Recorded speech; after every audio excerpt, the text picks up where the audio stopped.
Hello, everyone. It's Bob McCraney with This Month in Realty, and today I'm super honored to have back Marnetta Arnett. Now, Marnetta, as you'll remember, was with Remax Town & Country in the North Orlando, Florida area. So, Marnetta, tell us a little bit about the market in North Orlando. Well, so glad you asked, Bob. The Florida market is so hot right now. We have a lot of buyers moving here from up north and for always, but this year it seems to be particularly crazy.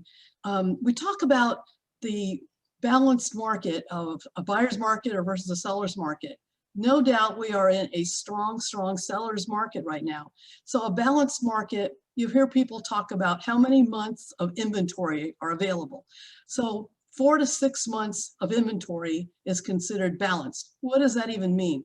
That means if all the houses for sale right now sold, if you have 4 to 6 months of inventory, in 4 to 6 months, every house would have sold and you would have none.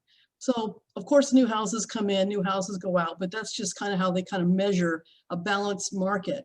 We are so strong into a seller's market, it's crazy. I looked at Seminole and Volusia County, because that's mostly where I work.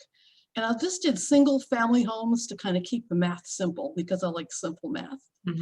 In October of 2019, a year ago, we were already in a very strong seller's market. So last year, 2,476 homes, almost 2,500 homes were actively listed for sale, single family homes in Seminole and Volusia County.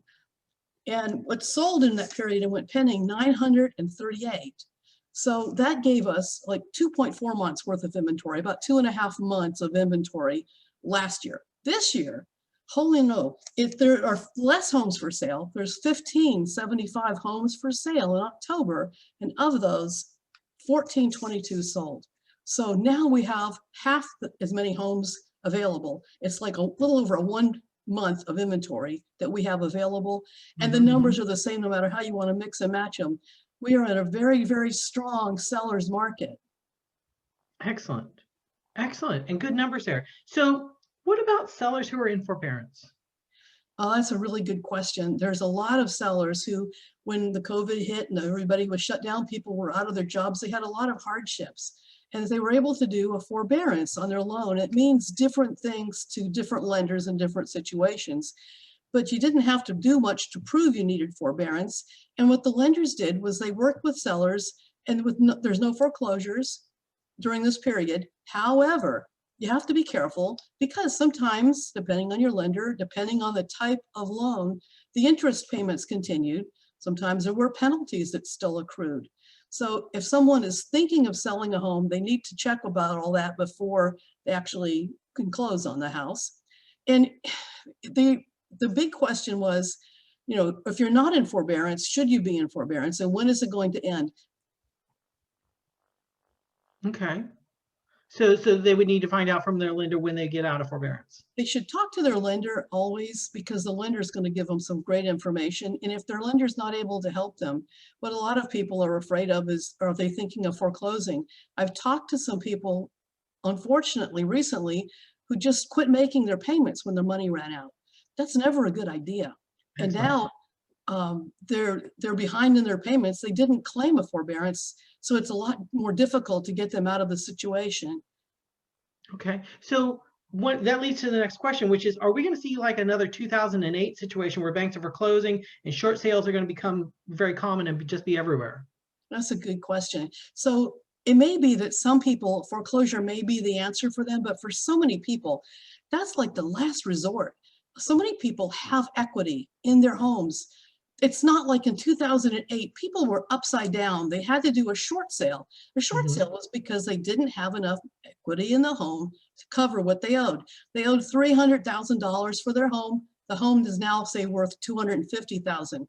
No one was going to pay them $300,000 for a home that's only worth $250,000.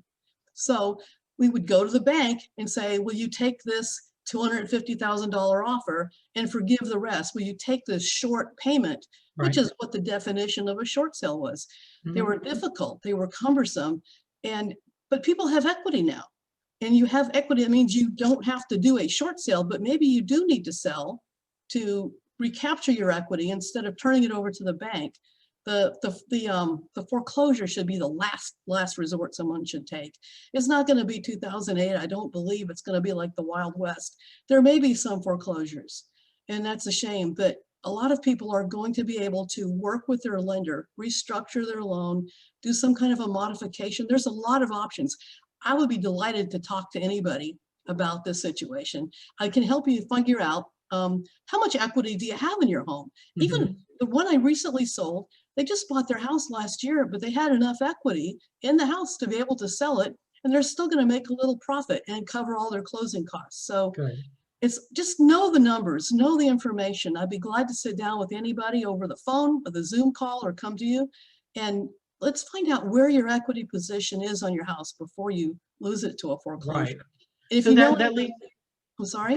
Go ahead. I'll say, if you know anybody who's struggling or concerned, back in 2008, I helped way more people save their homes, I'm sure, than what we helped them sell it in a short sale. Sometimes people just don't know there's an answer for them. Okay, so that's a great lead into the next question. How does somebody reach you? Oh, that's a wonderful question. You can find me on my new YouTube channel, which is just flourishing, or just starting to flourish. Marnetta Arnett, Realtor. Just look for me on YouTube, or better yet, give me a call or text me. I'm at 407-928-8652, or you can email me. You can find me if you want to. Okay, one more time with the phone number. 407-928-8652. Okay, this has been This Month in Realty. Tune in next month to hear more from Marnetta and real estate experts around the United States and Canada. Take care. Thank you so much, Bob. Bye-bye.